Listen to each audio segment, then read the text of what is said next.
لوگ تمہاری دل آزاری کرنے کے بعد ایسا رویہ دکھائیں گے جیسے تم نے ان کی دل آزاری کی ہو۔ جب نیت کچھ اور ہو اور عمل کچھ اور ہو تو پھر قسمت کبھی نہیں بدلتی۔ ہم لوگ اپنی نیت لوگوں سے چھپا سکتے ہیں، اس سے نہیں جس نے ہم کو بنایا ہے۔ ڈپریشن کی ایک بنیادی وجہ اپنی محرومیوں کے بارے میں زیادہ سوچنا ہے۔ میسر نعمتوں کو شمار کریں تو ذہن متوازن اور دل سکون میں رہے گا۔ رسول اللہ صلی اللہ علیہ وسلم نے ارشاد فرمایا، جب اللہ پاک کسی بندے کے لیے خیر کا معاملہ کرتا ہے تو لوگوں کی ضروریات اس کے ساتھ باندھ دیتا ہے۔ اگر یہ جاننا چاہتے ہو کہ تمہیں اللہ سے محبت کتنی ہے تو بس یہ دیکھ لو کہ تم کو گناہوں سے نفرت کتنی ہے۔ انسان رشتوں کی تلخیاں کبھی نہیں بھولتا، مگر رشتوں کو آگے بڑھانے اور نبھانے کے لیے بہت مرتبہ اسے یہ ثابت کرنا پڑتا ہے، اسے کچھ یاد نہیں۔ بیٹیاں تب بڑی نہیں ہوا کرتی جب وہ سسرال چلی جائیں، وہ تو بڑی ہو جایا کرتی ہیں جب وہ اپنی ماں سے چھوٹے چھوٹے دکھ اور بابا سے چھوٹی چھوٹی ضروریات کا اظہار بند کر دیتی ہیں تاکہ ان کو تکلیف نہ ہو۔ کاش انسان بھی نوٹ کی طرح ہوتے کہ بندہ روشنی میں کر کے دیکھ لیتا کہ اندر سے کیسا ہے۔ سوچنے والوں کی دنیا والوں کی سوچ سے الگ ہوتی ہیں۔ واصف علی واصف۔ جب انسان کی عقل مکمل ہو جاتی ہے تو اس کی گفتگو مختصر ہو جاتی ہے۔ دعا یہ مانگنی چاہیے کہ اتنا کرم نہ ہو کہ ہم اس کی یاد سے غافل ہو جائیں، اور اتنا ستم نہ ہو کہ ہم اس کی رحمت سے مایوس ہو جائیں۔ گزری ہوئی زندگی کو کبھی یاد نہ کر، تقدیر میں جو لکھا ہے اس کی فریاد نہ کر۔ جو ہوگا وہ ہو کر ہی رہے گا، تو کل کی فکر میں آج کی ہنسی برباد نہ کر۔ ہر رکاوٹ میں کوئی نہ کوئی بہتری چھپی ہوتی ہے، جو اللہ تک لے جائے اسے ٹھوکر نہیں کہتے۔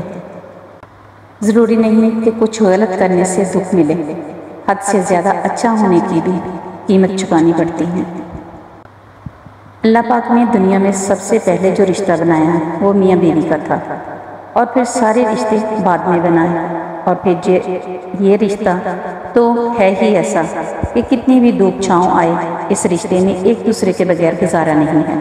اللہ پاک تمام زوجین میں پیار محبت بڑھائے رکھے اور گھروں میں خیر و برکت عافیت عطا فرمائے، آمین یا رب العالمین۔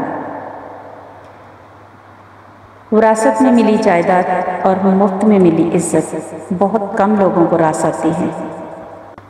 دشمن سے ہمیشہ بچو اور دوست سے اس وقت جب وہ تمہاری تعریف کرنے لگے۔ روئے زمین میں اکثریت میں ایسے لوگ ہیں جو دکھ، تکلیف، اذیت، فریب، دھوکہ تو انسانوں کو دیتے ہیں اور معافی اللہ سے مانگتے ہیں۔ نادان ڈھول کی مانند ہوتا ہے، بلند آواز ہوتا ہے مگر اندر سے خالی ہوتا ہے۔ یہ دنیا بہت خوبصورت اور پرامن ہو سکتی ہے اگر ہر انسان دوسرے انسان کو زندگی گزارنے کا وہی حق دے جو وہ اپنے لیے چاہتا ہے۔ مرد کی خوبصورتی اس کی شکل میں نہیں، اس کے الفاظ میں ہوتی ہے۔ اگر اس کے الفاظ بدصورت ہو جائیں تو اچھا خاصا مرد برا لگنے لگتا ہے۔ ایک زمانہ ایسا بھی آئے گا کہ لوگ اپنے رب کو بھول جائیں گے، لباس بہت قیمتی پہن کر بازار میں اکڑ اکڑ کر چلیں گے اور اس بات سے بے خبر ہوں گے اس بازار میں ان کا کفن بھی موجود ہے۔ بہترین انسان عمل سے پہچانا جاتا ہے، ورنہ اچھی باتیں تو دیواروں پہ بھی لکھی ہوتی ہیں۔ دورانی گفتگو سب سے بڑی غلطی جو ہم کرتے ہیں وہ یہ ہے کہ ہم سمجھنے کے لیے نہیں بلکہ جواب دینے کے لیے سنتے ہیں۔ جو جتنا اچھا جھوٹ بولتا ہے دنیا اس کی ہوتی ہے، لیکن پھر اس کی آخرت نہیں ہوتی۔ حضرت علی رضی اللہ تعالیٰ عنہ نے فرمایا، اچھا انسان تو وہ ہے جو کسی کا دیا ہوا دکھ درد تو بھول جائے مگر کسی کا دیا ہوا پیار کبھی نہ بھولے۔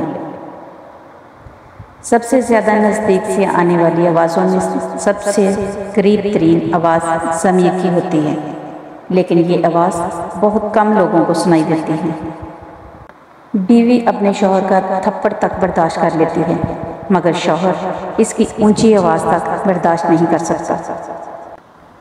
بہو تو صرف نام سے بدنام ہے، ورنہ تکلیف میں ساتھ صرف وہی دیتی ہے۔ حضرت رضی اللہ عنہ نے فرمایا، مشکلات ہمیشہ بہترین لوگوں کے حصے میں آتی ہیں، کیونکہ وہ اس کو بہترین طریقے سے انجام دینے کی صلاحیت رکھتے ہیں۔